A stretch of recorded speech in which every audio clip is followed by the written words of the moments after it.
কিন্তু আমি বলি না, কারণ আমি সেনাপ্রধানের সম্মান করে রিকোয়েস্ট করে উনাকে আমি এখনো চাচ্ছি ঘরের ছেলে ঘরে ফিরে আসুক বেলা শেষে। আমি একজনের কথা জানি যে 30 লাখ টাকার গাড়ি নিতে চাই নাই, সেই জন্য টাকা ডিজিএফআই ডেকে নিয়ে ঝাড়া করা হয়েছে। সুতরাং ভালো হতে গেলেও অনেক বিপদ, তারও তো বউ বাচ্চা আছে, পরিবার আছে। দুপুরবেলা, সন্ধ্যাবেলা এবং 7ই মার্চের ভোর রাত 2টার সময় শেখ মুজিব লোক পাঠিয়েছিল ঢাকার সেনা প্রধানকে যে তাকে যেন স্বেচ্ছায় গ্রেফতার করা হয় তার প্রোটেকশনের জন্য। প্রথম কথা হচ্ছে যেটা সত্যি সেটা বলিনি, পরেরটা বলছি, পরেরটা মিথ্যা না, ওইটাও সত্যি। প্রথম হচ্ছে বুকিশ ওয়ার্ড, যেটা সত্যি সেটা হচ্ছে সৌজন্যতাবোধ। পৃথিবীর সব দেশের সাথেই, আশেপাশে না শুধু দূরের দেশে, সেনা প্রধানের সাথে একটা সৌজন্যতা থাকে, দেখা সাক্ষাৎ কথাবার্তা আলোচনা থাকে। তাই আমি অনেক সময় দেখি সেনা প্রধানের সাথে ভারতীয় সেনা প্রধান দেখা করেছেন, এটা নিয়ে অনেকে লাফালাফি দেখি। আসলে না বুঝেই লাফালাফি করলে তো হবে না, এগুলো তো বুঝতে হবে। আগে জ্ঞান না থাকলে জিজ্ঞেস করেন। এখন এই যে সারা পৃথিবীতে বিভিন্ন দেশের সাথে অ্যালাইড কিছু কিছু গ্রুপ করে অনেক ধরনের মহড়া প্র্যাকটিস হয়, যেগুলোর সামরিক, এগুলোর জন্য তো সৌজন্যতা লাগে। এক দেশের সেনাবাহিনী আরেক দেশে পাঠানো হয় বিভিন্ন প্রশিক্ষণের জন্য, এগুলো কিন্তু একটা সৌজন্যের অংশ। বাংলাদেশে আমেরিকান অফিসাররা আসে, তারাও প্রশিক্ষণ নেয়, এটা একটা সৌজন্যমূলক। যেমন আমি 1993 সালে আমি একটা আমেরিকান অফিসার, লিeutenant গ্রিন, ওনার কন্ডাক্টিং অফিসার ছিলাম। আমি নিজেও কোর্স করছিলাম ইনফ্যান্ট্রি স্কুলে, বাট ওনার কন্ডাক্টিং অফিসার ছিলাম লিeutenant গ্রিনের। তো এটা একটা সৌজন্যমূলক জিনিস। তার এখানে বাংলাদেশে আসার দরকার ছিল না ট্রেনিং নেওয়ার জন্য, যদিও সে মাইল টেস্টে পরীক্ষায় ফেল করতো, আমরা ধাক্কে দেখে পাস করাতাম। অত সে আমেরিকার কমান্ডো।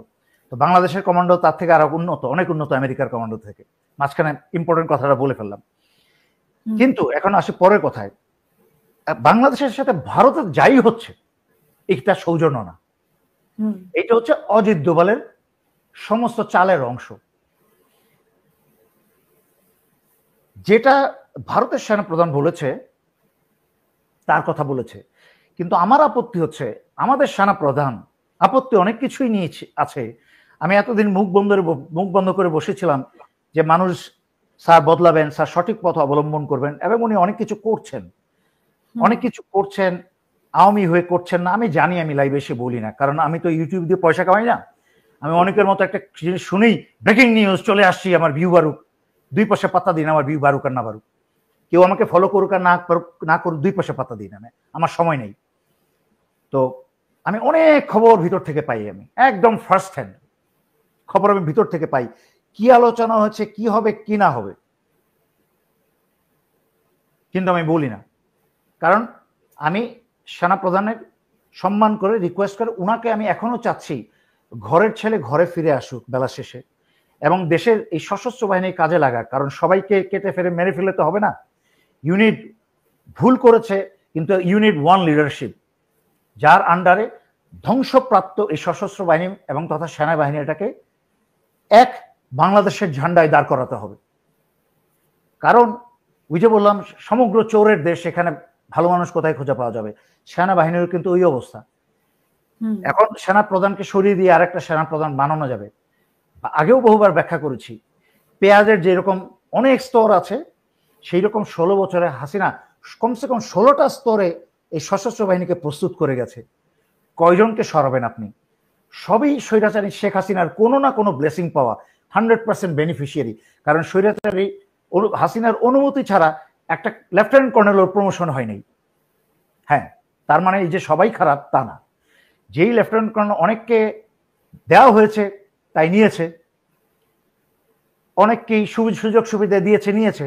আমি একজনের কথা জানি যে 30 লাখ টাকার গাড়ি নিতে চাই নাই, সেই জন্য টাকা ডিজিএফআই ডেকে নিয়ে ঝাড়া করা হয়েছে। সুতরাং ভালো হতে গেলেও অনেক বিপদ, তারও তো বউ বাচ্চা আছে, পরিবার আছে। সবাই তো আর না যে কি বলে শহীদ মেজর জিয়া না, যে নিজের বউ বাচ্চার জীবনের পরোয়া না করে উনি যুদ্ধে নেমে গিয়েছিলেন। আমি আমার পরিবারের কথা চিন্তা করে, বাংলাদেশে আমার ভাই বোন সবার কথা চিন্তা করে কিন্তু আমি থেমে থাকিনি। বহু গালিগালাজ করেছে আমার ভাই বোন যে তোর কারণে আমরা শেষ হয়ে গেলাম, নিঃস্ব হয়ে গেলাম, তারপর বন্ধ করিনি। কারণ সবাই যদি পরিবারের কথা চিন্তা করে বন্ধ করে ফেলতো, ৭১ দেশ স্বাধীন হতো না, এবং জুলাই আগস্ট 2024 দেশ স্বাধীন হতো না, এবং ৭৫ দেশ স্বাধীন হতো না, যদি মেজর ডালিমরা সবকিছু চিন্তা করে যদি যা করার দরকার ছিল তা করছিল, জাতীয়ভাবে জনতার বিচার করেছিলেন।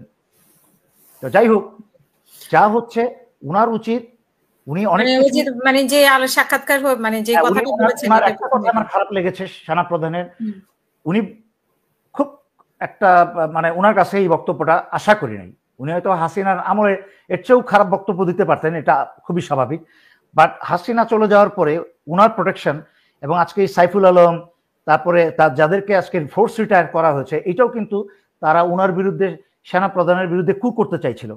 মুজিব মিলে, সাইফুল আলম মিলে, এই জন্যই কিন্তু তাদেরকে বহিষ্কার করা হয়েছে, কাউকে কাউকে জোরপূর্বক কি বলে অবসরে পাঠানো হয়েছে। এটা কিন্তু তাদের কোনো আয়নাঘরের শাস্তির জন্য তাদেরকে অবসরে পাঠানো হয় নাই। অবসরে পাঠানো হয়েছে সেনা প্রধানের বিরুদ্ধে কু করার চেষ্টা করছিল তারা। তো আমি তো এগুলো নিয়ে বলি না, আলোচনা করি না, কারণ এখন নিজেদের ধ্বংসপ্রাপ্ত যে মাই ব্রাদার্স ইন আর্মসের ঘরটাকে, এটাকে আমি ঠিক করার চেষ্টা করছি। ওই যে অনেকেই আছে না, ইউটিউবে দেখি কথা খালি কি বলে এটাকে, সেনা প্রধানকে গালিগালাজ করে খারাপ বানিয়ে শেষ করে ফেলছে। ও তো জীবনে চাকরির কারণে সেনাবাহিনীতে চাকরি করে নাই, ও সেনাবাহিনীর কি জানে, সেনাবাহিনীর সম্পর্কে জিরো আইডিয়া তার। আমি তো আল্লাহর রহমতে সেনাবাহিনীর একজন প্রথম সারির ভালো অফিসার হয়ে চাকরি করেছি। এবং উনি কেন হঠাৎ করে খালেদা জিয়া যাওয়ার আগে, লন্ডন আসার আগে উনি দেখা করলেন? না, আমি কিন্তু ভিতরের অনেক কথা আছে, আমি বলতে পারবো না, আমি বলবো না বৃহত্তর স্বার্থে। উনি বেগম জিয়ার সাথে দেখা করতে গেছেন, এটা একটা ভালো জিনিস করেছেন। বাংলাদেশের তিনবার প্রধানমন্ত্রী ছিলেন এবং হাসিনার মতো জীবনে কোনোদিন পালিয়ে যাননি। ওনাকে বাইরে যাওয়ার সুযোগ করে দেওয়া হয়েছিল, পালিয়ে যান নাই। শেখ মুজিব বীর পলাতক দল হচ্ছে আওয়ামী লীগ, তার বাপ পালিয়ে গিয়েছিল। শেখ মুজিব পাকিস্তানের কাছে স্বেচ্ছায় কারাবরণ করে 7ই মার্চের কি বলে এটাকে 6ই মার্চের দুপুরবেলা, সন্ধ্যাবেলা এবং 7ই মার্চের ভোর রাত 2টার সময় শেখ মুজিব লোক পাঠিয়েছিল ঢাকার সেনা প্রধানকে, যে তাকে যেন স্বেচ্ছায় গ্রেফতার করা হয় তার প্রোটেকশনের জন্য। তো আবার হাসিনাও কিন্তু পলাতক ভাগরা, বীর ভাগরা। তো মুজিবকে আর হাসিনাকে দুজনেই বীর ভাগরা উপাধি দেওয়া হোক, কিন্তু বেগম জিয়া কিন্তু পালিয়ে যান নাই কখনো। উনি কারাবরণ অন্যায় করে মিথ্যা মামলা দিয়ে মিথ্যা কারাবরণ করেছে।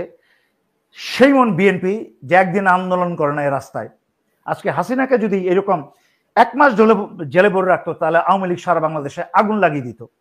সেখানে বিএনপি এত বড় একটা দল হয়ে ওনার মাকে জেলে পচিয়ে মারলো, তারেক রহমান কিছুই করে নাই। আমি অনেক কথা বলতে পারি কিন্তু বলবো না। আচ্ছা, উনি চাচ্ছেন, সেনা প্রধান চাচ্ছেন to come to a good terms, and I don't blame him. আমি যদি ওনার জায়গায় হতাম আমিও তাই করতাম, যে ঠিক আছে, যা হয়েছে একটা সুন্দর বাংলাদেশ এগিয়ে চলুক। তবে উনি বেগম জিয়ার সাথে দেখা করছেন, সবার সাথে একটা সৌহার্দ্য বজায় রেখে উনি চলতে চাচ্ছেন। কিন্তু যে কথাটা উনার যারা স্ক্রিপ্টটা লিখে দিয়েছেন, প্রশ্নের উত্তরটা বা নিজে থেকে যদি বলে থাকেন, আরেকটু বেশি কেয়ারফুল হওয়া উচিত ছিল। কারণ একটা সময় ছিল কে সেনা প্রধান, কার কোথায় পোস্টিং হলো, বাংলাদেশের মানুষের কোনো পাত্তাই নেই, কোনো খবর দিত না, আমার কি। কিন্তু যখন থেকে সেনাবাহিনীটাকে রাজনীতিকরণ করা হলো, এর মাঝখানে বিএনপিও আছে, সেনাবাহিনীর রাজনীতিকরণ শুরু হয় প্রথম কিন্তু বিএনপির আমল থেকে। তারপরে আওয়ামী লীগ এটা চরম আকারে নিয়ে আসে, যেটা হচ্ছে জেনারেল তার সিদ্দিকীর হাসিনার 16 বছর। তখন উনার উচিত ছিল, উনি যে বক্তব্যটা দেন, উনি কি বললেন? উনি বললেন যে ভারতের কাছ থেকে, ভারতের উপর আমরা অনেক নির্ভরশীল। খেয়াল করে শুনেন কথাটা, উনি কি বলেছিলেন? ভারতের উপর আমরা অনেক নির্ভরশীল, অনেকাংশে নির্ভরশীল, কিন্তু ভারত থেকে এবং ভারত আমাদের কাছে কিছু কিছু পায়।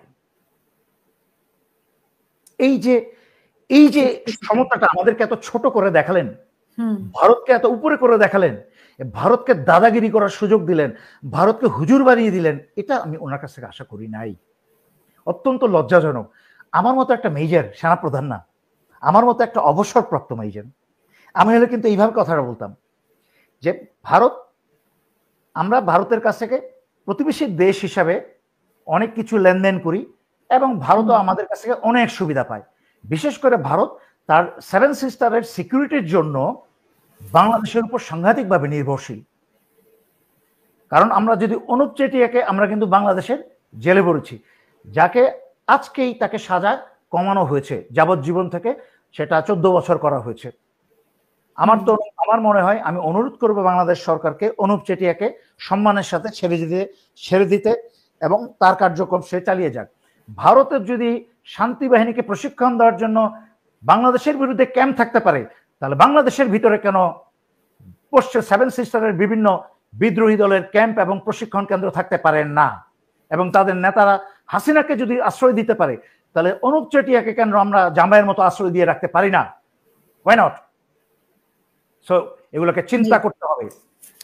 সো মানে তার খালেদা জিয়ার সাথে কি কথা হলো সেটার মানে আপনার ব্যাখ্যা? সৌজন্যমূলক কথাবার্তা হয়েছে, সৌজন্যমূলক। কেউ কেউ বানিয়ে চাপাবাজি করে অনেক অভ্যাস আছে। কেউ অনেকেই তো বলছে যে -2 শুনেন, আমি পরিকল্পনা ফিজিক্যালি ছিলাম না, আমার লোক ছিল ফিজিক্যালি, ওখানে সম্মানিত লোক ছিল আমার লোক, মিটিং এর ভিতরে। যদু মধু কদু না, খালি এইটুকু বললাম, কারণ নাম নিয়ে বলবো না। ভালো মানুষ ছিল, যারা বেগম জিয়ার ভালো চায়, যারা সেনাবাহিনীর ভালো চায়, যারা দেশের ভালো চায়, এমন লোক ছিল।